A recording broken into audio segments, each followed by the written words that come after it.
sa baho. Kuya, tayo nakakating. Good morning, guys.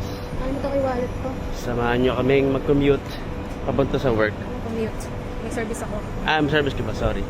Ako lang pala magko-commute. So, ito yung yung reality kapag nagko-commute dito sa ibang bansa. May mga bansa na yung parang maluwag talaga yung public transport. Pero dito, pag peak hours, medyo siya, packed. Medyo siya, yung parang siksikan talaga. Nakatayo sa bus. Tapos sa Dubai, sa naman, metro. Dito sa bus naman. So, let's check it out. And magkapalit-palit kami ng amoy dun sa bus. So, early in the morning, medyo pinagpapawisan na. Kasi nga, summer.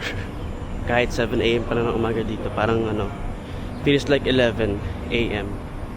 Kung ikukumpara sa Pilipinas. Kaya siya, meron siyang mini turbo fan. Wala ka na sa mood. Wala ka na sa mood. Mainit. So, yun. Medyo marami ng commuters na nagpo-populate sa harapan namin. So, yun. Konting lakad lang talaga. Pagpapawisan ka na agad. Kasi yung level ng humidity ay very, very high. So, ito yung harap ng Madinat Zayed, yung main road.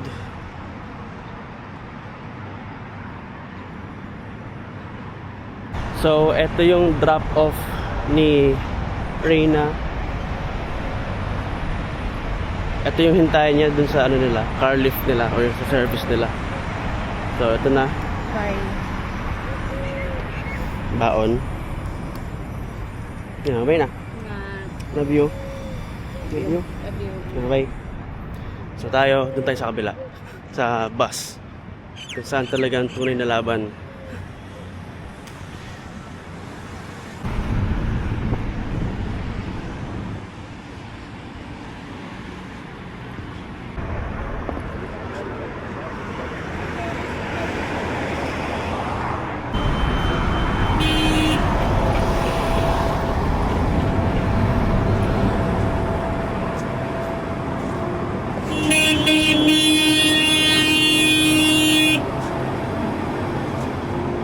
Okay.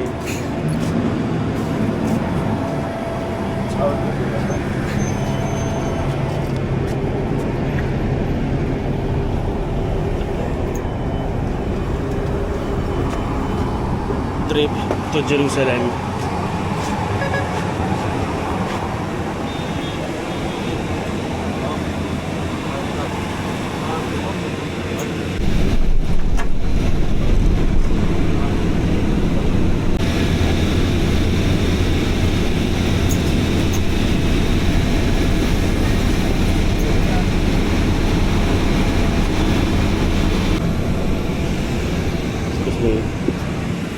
Excuse me. Excuse me. Excuse me.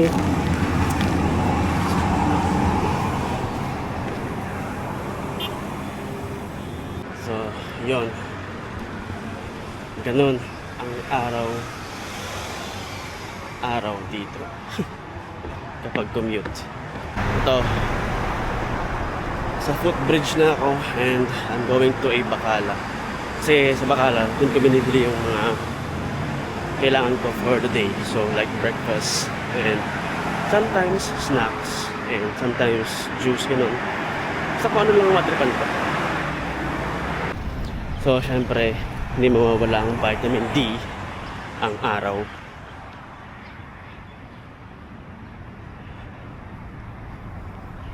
So ito nga pala siya guys. Yung same building ng work ko is actually a hotel. So it's called Dusit Thani. Tapos dun kami sa may likod, sa may office towers. And I must say, napakaganda naman ng facilities kasi nga hotel siya. And yun, everyday I do this because wala pa tayong kakayanan mag-kotse. So yun, tsaga-tsaga lang and hopefully sa araw-araw na pag-grind and something will happen to us, like positively. So ito, We are coming in from the back side of the hotel slash office tower. And grabe yung pawis ko. Napaka-humid kasi. Please use other door.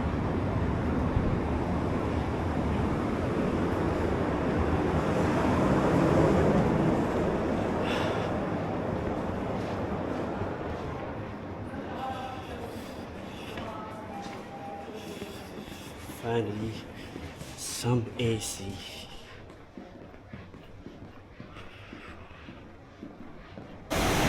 So ito, we're going out again. Kasi nandito yung Bacala o yung convenience store na nagbibilan ko ng breakfast. Let's check it out.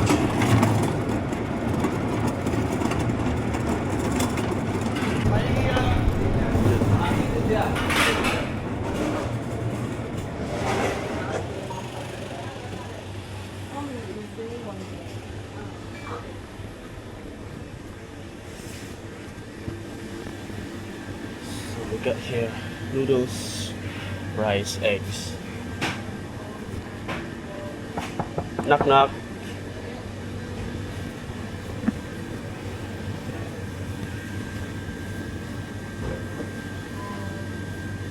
Knock knock. Bro, 150 grams of noodles and then 2 eggs. Yeah.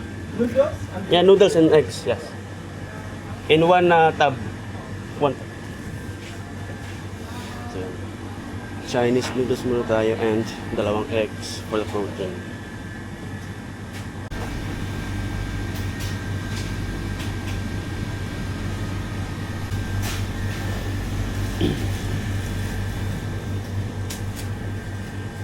Thank you, my brother. So ito. And we gotta pay, of course.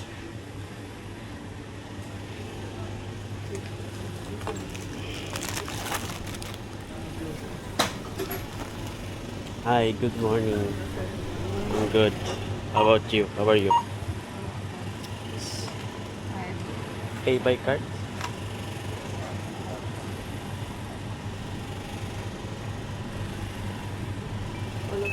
Yeah, I'm good. Thank you so much. Alright.